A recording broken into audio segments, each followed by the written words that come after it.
everyone, welcome back to my channel. This is Heidi from My Reading Life, and I'm here today to film basically a chatty catch-up and a currently reading video. So you may have noticed, or maybe not, who knows, that I have not been posting any videos for a little while. And the reason for that is that my grandfather suddenly passed away on January the 7th.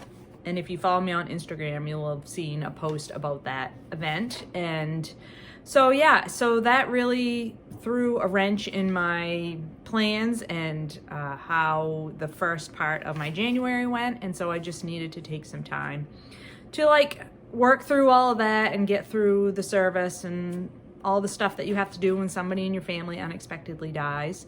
I mean, my grandfather was almost 96 years old, so it wasn't unexpected in that way, but it was sudden. He had not been ill. And so, you know, it's when it happens suddenly like that, it throws everything for a loop for a while. And so I've been dealing with that and just haven't felt like making a video. But I do want to get back on my horse here and get going again, get back into my routines.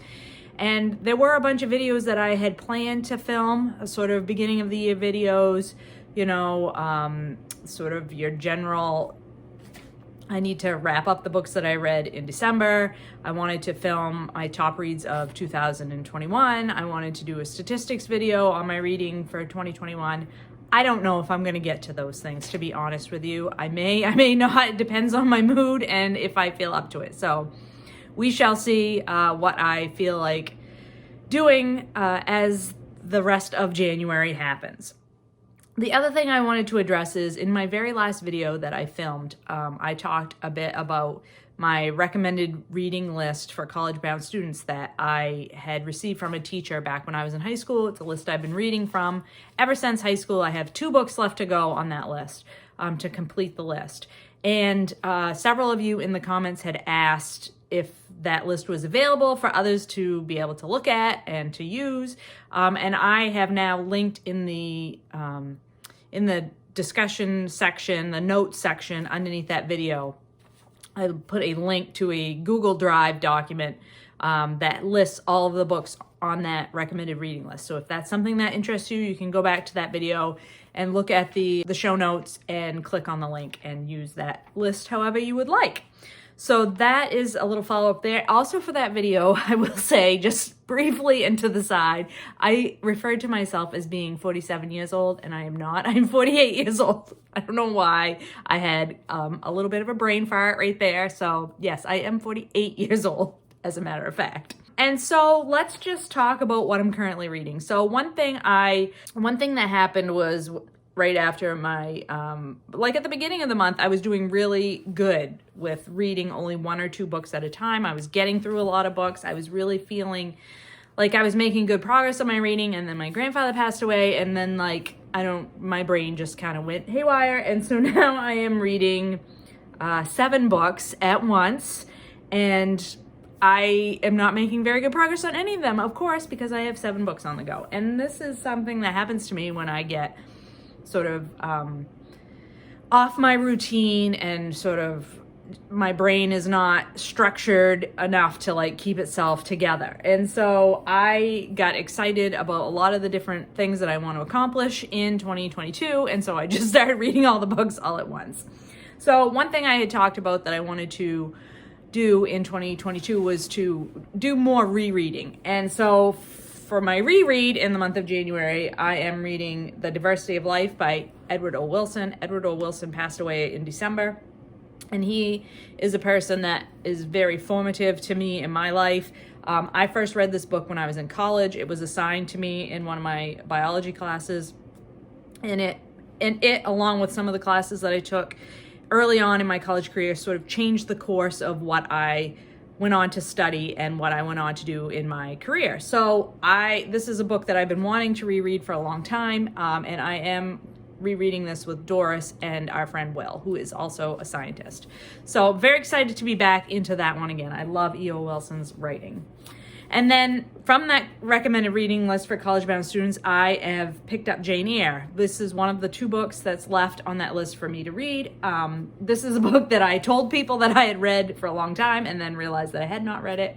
So I am 232 pages into this. The very beginning of the book, like that opening section where Jane is a child and she is, the interaction that she has with her three cousins, where what her male cousin hits her with a book. Like, I feel like I read that scene before, or maybe that scene was in some kind of a retelling of Jane Eyre that I read and I didn't realize it was a retelling of Jane Eyre, but somehow I have read that scene before. So I was thinking, oh, did I actually read Jane Eyre, as a matter of fact? But now that I'm almost halfway through the book, I can tell you that no, in fact, I had not read this before, because now that Jane is an adult and she is doing things at her job as a governess, I don't recognize any of this. So I am enjoying this. I will say I find Charlotte Bronte to be quite wordy in a way that I find to be unnecessary, but that is, that's Victorian novels for you sometimes.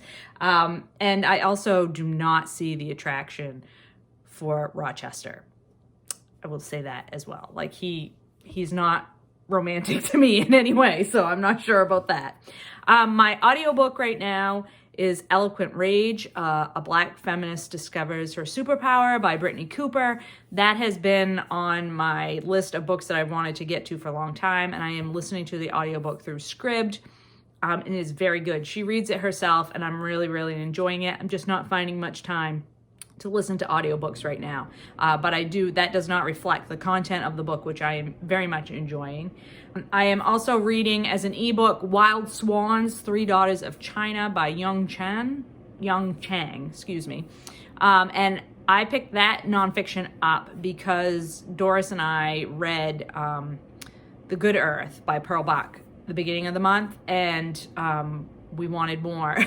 We wanted more about historical information about China, and so she had Wild Swans on her TBR, and I said, well, I should read it too. So I found an ebook copy of it on Scribd, and I'm really enthralled by this piece of narrative historical nonfiction. It is really well told story, and just kind of reads like a story, doesn't read like nonfiction, but yet has so much information in it about China from the earliest part of the 20th century on. I'm still early days. I've only finished 4 chapters. And it's quite a long book, but really enjoying it so far. Then I have picked up the 2 books that I am reading for the Book Naturalist Book Club this month. The Sea Around Us by Rachel Carson, which is the second book in her group of books written about marine life, and I am buddy reading this with Britta Bowler because we read the first book, Under the Sea Wind, together, so we wanted to read the second book together as well. I am, I believe, 2 chapters into this one as well, and it's really, really awesome. I love how Rachel Carson describes science issues around marine life. She does such a wonderful job with that. But I will say that this particular edition, this is the Oxford University Press edition that was, I don't know when it was published, but has beautiful illustrations in the book. But the text is so tiny. Can you see that next to my finger? I mean, so tiny. So don't love that, but am loving the content. And then I also picked up Silent Spring by Rachel Carson, which I had never read before. And this book as well has beautiful illustrations in it. At the start of each chapter, I mean, I just have been sitting and staring at the illustrations. I think they're so good. And I don't know if she did them herself. I'll need to look into that. She was such a talent. I mean, such a talent, such a shame to lose her so young. This hardcover copy is a commemorative edition that was issued by Environmental Defense Fund. And it has an introduction by Linda Lear, who also wrote a biography of Rachel Carson. And I really want to pick that biography up because I think Rachel Carson is just amazing. So I've read the first 4 chapters of this, and Silent Spring is all about the use of pesticides. This is the book that made Rachel Carson famous.